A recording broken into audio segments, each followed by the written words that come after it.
น้องป่องปลายมีประเด็นอีกแล้วพี่น้องเลย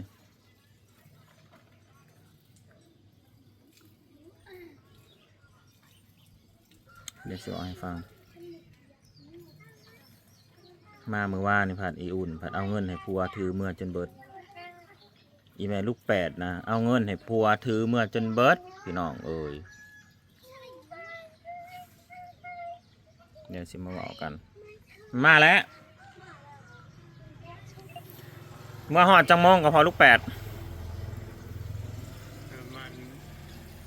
4:30นี่กับเมื่อหอดตะเวนอยู่ซะเนาะ เด้อ มันผักในใส่บ่ครับอยู่ปากทางอยู่วัดปักซองนอนด้วยแหวะเสียนอนขับรถบ่ได้อย่าว่าถ้าคนมาหุงมาอีกนะอันมาหุงกับคนซองต้นผูก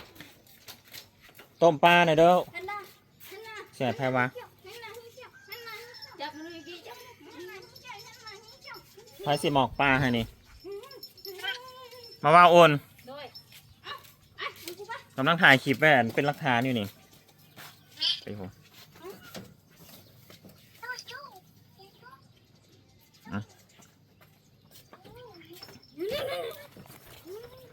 ต้มปลาป่นเด้อหุงข้าวนะว้าวนะแม่มาหรือว่านี่ให้มาเราพอลูกแปดเมื่อวานนี่กูระบบหูสวยว่าสูเอาเงินเมื่อนะจนเมื่อวิทย์จะมาหูทีหลัง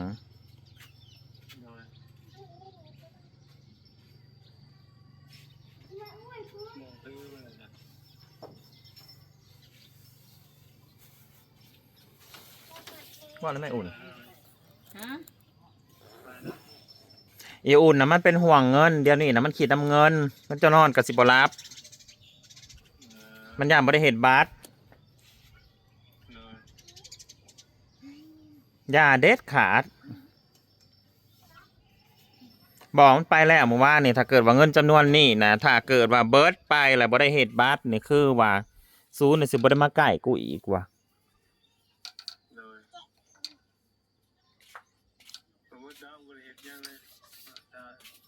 แมนอยู่มันบริเหตุยังแต่มันกะบาดนั่งดีๆลงไปนั่งดู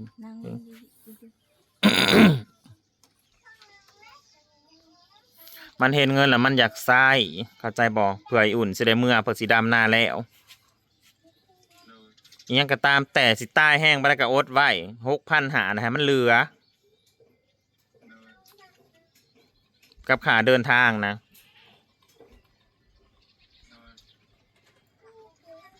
โมเมนต์โดยสื่อเด้อพอลูกแปดเด้อ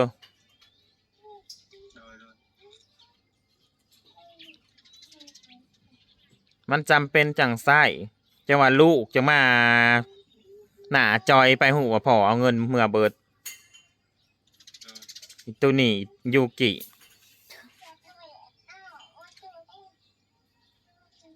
เขาบอกจากแนวสีว่าเขาจนแบบว่าโอ้ยไปได้จังไห้เล่าเมื่อเพราะว่า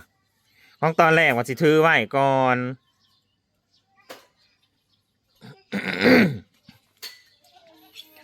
ถือไว้เงินถือไว้น้ำเมียนะยามันเสียบ่หรือยามันเบิด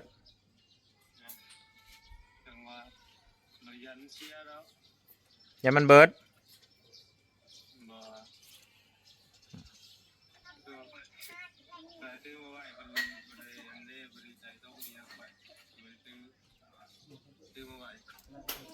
มันเป็นอะไรวะบาทนี่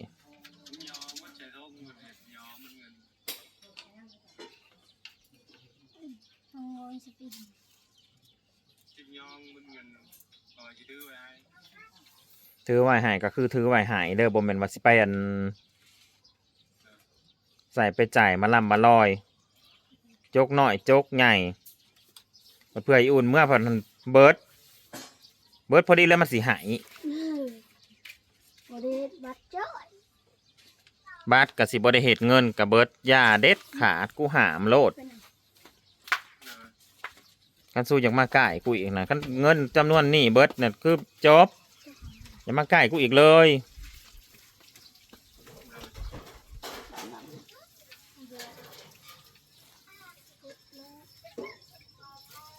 แม่ไปหมอกปลาต้มป่นนะแม่ปลาดุกค่ะดิ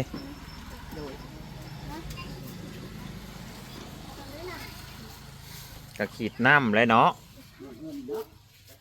จะขีดน้ำบอกขีดน้ำจะได้ไปดูดวงบักพอลูกแปดเอ๋ยไปดูดวงเนาะมึงน่ะสิใส่เงินแบบว่ามันหักมีแนวจำเป็นมาสั่นยุบผ่านยิบหนีมันหักเบิร์ด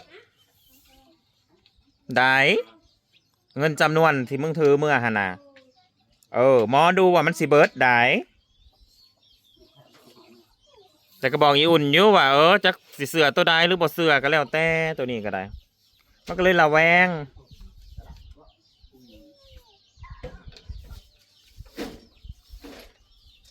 มึงบริคิดนะมึงเงินเบิดคืนที่อุ่นฮะ จะคิดเกินน้อยแล้ว มันก็ขีดแหน่อะไรเนาะแบบว่า พี่น้องเข้าใจบ่พี่น้องแบบเวลาอันมีเงินนี่นะมันหักมีดอก มันหักมีนั่นนั่นนี่ดอกมันหักมีอยากจ่ายนั่นจ่ายนี่นะมันหักมีเข้ามาแล้วดอก แต่ว่าหมอเพิ่นก็บอกว่าก็ฝ้าวเฮ็ดน่ะได้ทันแต่ว่าคันเฮิงไปน่ะสิบ่ทันเงินจำนวนนี้น่ะมันสิเบิดแนวใดก็ตามแต่ให้โอ๊ต ฟังแต่ว่าเงินบ่มีเจ้าของนี่กว่า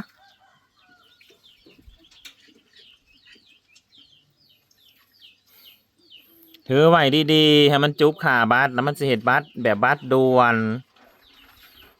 ก็6,500ก็ตามนั่นอย่าว่าเดี๋ยวสิไปขึ้น7,000อีกนะอุ่น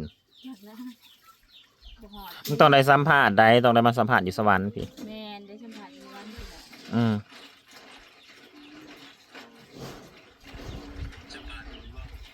เอาได้เห็นบัดไปถ่ายไปสัมผัสอยู่สวรรค์ได้ มันพาขีดอะไรสะเบาะใครนุ่มเห็ดกันยังไปเห็ดอยู่ไปสัมผัสอยู่สวรรค์ เมื่อเนี่ยเขาก็ไปแลนตีตาพ่อบ้านนู่นนี่นั่นถ่ายรูปติดมีอันเอกสารแบบฟอร์มใบคำห้องมันโมเมนต์มาสิง่ายตรงเลยแหละและล่าสุดเนี่ยพี่น้องป้องปลาอีเมลลูกแปดจากเมื่อเห็ดบัตรตอนนี้ผมว่าย่านเงินเบิร์ดก่อนเมื่อกะจริงแต่มันเมื่อได้แต่ว่าเผื่อมันสิแล้วมันบ่ได้แล้วมือหนึ่งมือเดียวต้องได้รอไปสัมผัสสวรรค์อยู่แม่นบ่รอไปสัมภาษณ์อยู่สวรรค์เดี๋ยวเขาบ่ได้เห็ดบัตรประจำโตวบ่นี่เห็ดประจำตัวเห็ดแล้วเดี๋ยวยังเงินออกมึงไปเห็ดเรียบร้อยบ่โดยมึงเตรียมการไว้เรียบร้อยจะอุ่นเดี๋ยวนี้นะเนาะโดยมาพอลูกแปดก็เห็นบ่บัตรประจำตัวนะเห็ดชุบไปเห็ดได้จักเดือนล่ะจักเดือนเลยเจ็บยังมาทันได้ดอกอีกประมาณเดือนหนึ่งสิได้ถ้ามีบัตรประจำตัวแห่งการงานก็ไปเห็ด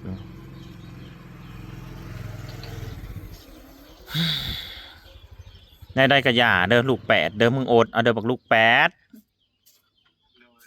เงินในจำนวนนั่นโอดเอา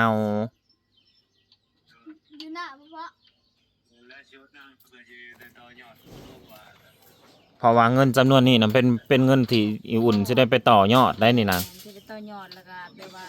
ครอบครัวก็ดีขึ้นแน่คุณว่าแต่ว่าสิได้ไปอยู่หักยากน้ำลูกน้ำเต้ายากน้ำผัวแน่ผัวน่ะสุดท้ายว่าบัตรสิไปแล้วเพราะคือบ่อยากให้ไปผัดจักอีหยังว่าสั่นไอ้หมอว่ะเจ้าว่าสิมาจ่องเมียว่าสิมาถามเมียเจ้าสิไปบ่เฮ้ยปัจจุบันเจ้าสิไปข่อยไปบ่ผัวน่ะมันใจอ่อนได้ตัดสินใจไปเลยอุ่นมึงอย่าถอต้องได้ไปแล้วคนละหันไปแล้วได้ดีก็ไปแล้วบ่แต่ว่าขั้นไปนะขั้นลงจากเฮือนไปนะมันได้โลด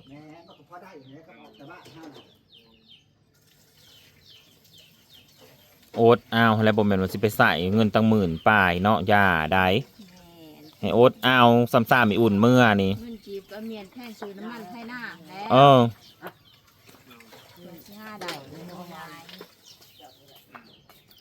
ล้วจบบ่ได้มึงเห็นได้ เท่าไหร่โอ้ คนตกเว้ย บ่หนา มันสิตกอีสาง ข่อยคิดว่ามื้อนี้สิได้โลกกาวเดี๋ยวตัวหายไปใส่ มันก็อยากเมื่อแล้วเหยน้องเงินเมื่อแล้วมันคือนำเงิน มันอยากบ่ได้เหตุบาทเมื่อก็บ่ดีอันนี้สื่อเสียเวลาไปเสียเวลามามีแต่ว่าเก็บเงินอะไรไว้เก็บไว้รักษาไว้ดีๆอย่าลงอย่าลืม อย่าให้มันมีปัญหาคันตกเหี่ยเสียหายคันว่าบ่ได้ใส่นอกกรณีว่าตกเหี่ยเสียหายก็คือการสุกก็อยู่หิวอยู่หั่นแหละสุกบ่ต้องมาใกล้กูคันเหตุเงินจำนวนนี้อันแบบตกเหี่ยเสียหายหรือว่ามันขาดไปนะได้เลยเนาะสู แม่นนะ อีอุ่นสิมานั่งห้องหายน้ำตาไปเลือดกับบ่มีไผสิอยากซอยดอกว่านี่นะ แม่นแล้วของเอาไปทั้ง FC กับเพิ่นก็พร้อมให้ไปเนาะ ไปเพิ่นก็พร้อมมันไปมันก็สิบ่ปานใดดอกอุ่นลูกมึงก็ได้ขอเพียงแต่มีข้าวให้เขากินนะ แม่น ไปผัดโอ้ว่าผื่นเขามีโทรศัพท์ยังใครเนาะพอจะได้ติดต่อกันนะ แม่นแต่เสามีเครื่องเดียว FC เอ้ยบ่มีไผอยากบริจาคโทรศัพท์มือสองเนี่ยบ่เนาะจ้ามาให้บริจาคมาให้แม่ลูกแปดนี่เด้อ พอได้ใส่เนาะสู่เวลาไปอัน เอาฮัลโหลครอบครัวเนาะ เวลาอันไปทำงานเนี่ยพอได้แต่ติดต่อกับลูกเนี่ยอันนี้พัดโทรศัพท์เครื่องเดียวคันมึงเอาไปทางเฮือนก็ติดต่อมึงบ่ได้นี่ แม่น หรือว่าถ้ามันอันแบบว่าสุดวิสัยอันนี้รอมึงก็เอาไป โดย แล้วก็โทรผ่านทางอ้าวแล้ว โดย เอาแบบนั้นเอาเนาะ โด มัน ย จังเสียนี่เลยก็อดเอามึงก็ไปทำงานไปแล้วพอได้เงินไปแล้วจังฝากเงินมาให้เขาซื้อ โดย พอได้ติดต่อกันเฮ้ยหันแหละพอลูกแปด โดย ซ้ำนั่นแหละอย่าลืมอย่าอันนั้นอย่าบอกอย่าแวก โดย แล้วก็อดเอา โดย อดเอา โดยโดย ซ้ำซามันดำนาแล้วก็เมื่อก็ฝากเอาไปเห็ดบ้านแล้วก็โล่งใจบัดนี้ โดย ก็บ่มีหยังแล้วบัดนี้นะ โดยแม่น ก็มีแต่ตั้งท่าตั้งหน้าตั้งตาเตรียมโตวไปทำนั้น ที่เหลือก็ซื้อเขาวกิน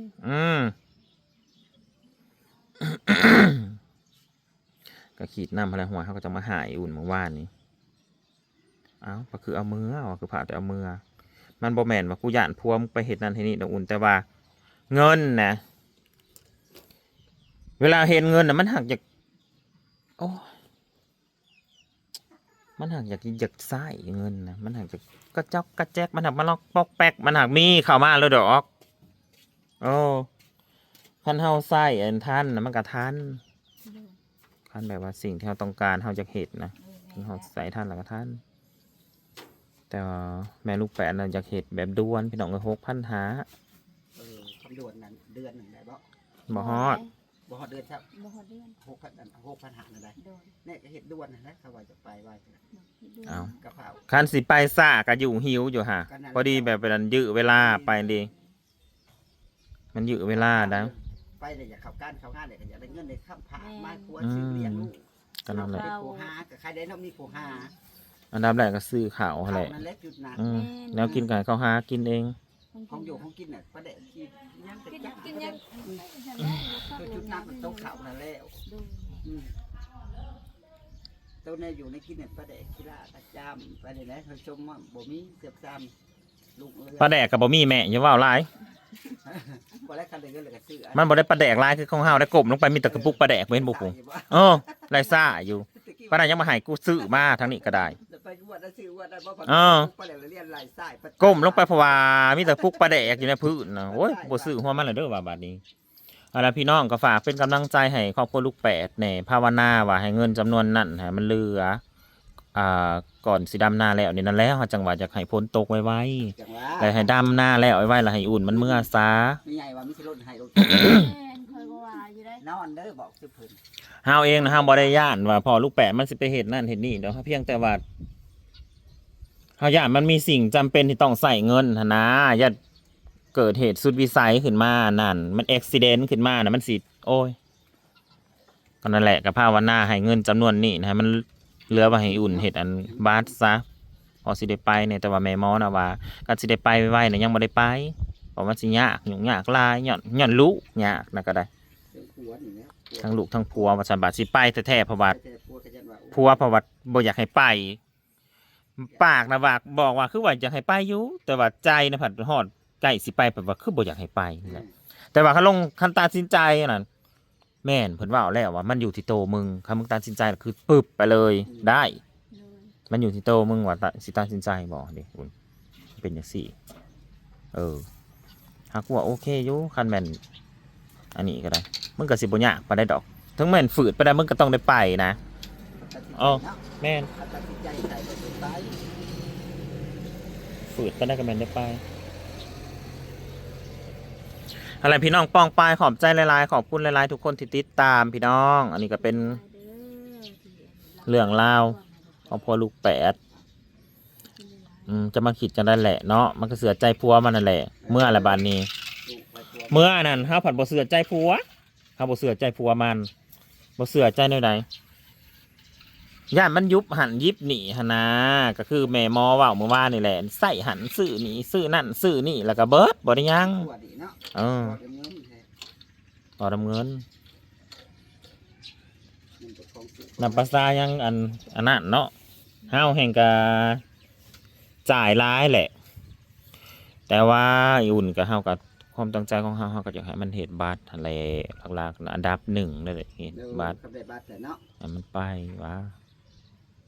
พอสิได้เอ็นเงินได้คำฝากมาให้ลูกนี่มันกุ้มอยู่ดอกไหมมันไปผู้เดียวนะกัน กุ้ม กุ้มเพราะว่ามีแต่เขาแค่นะ อัน ซื้อแต่เขา ไปคือเดือนเท่าใดคำมันไป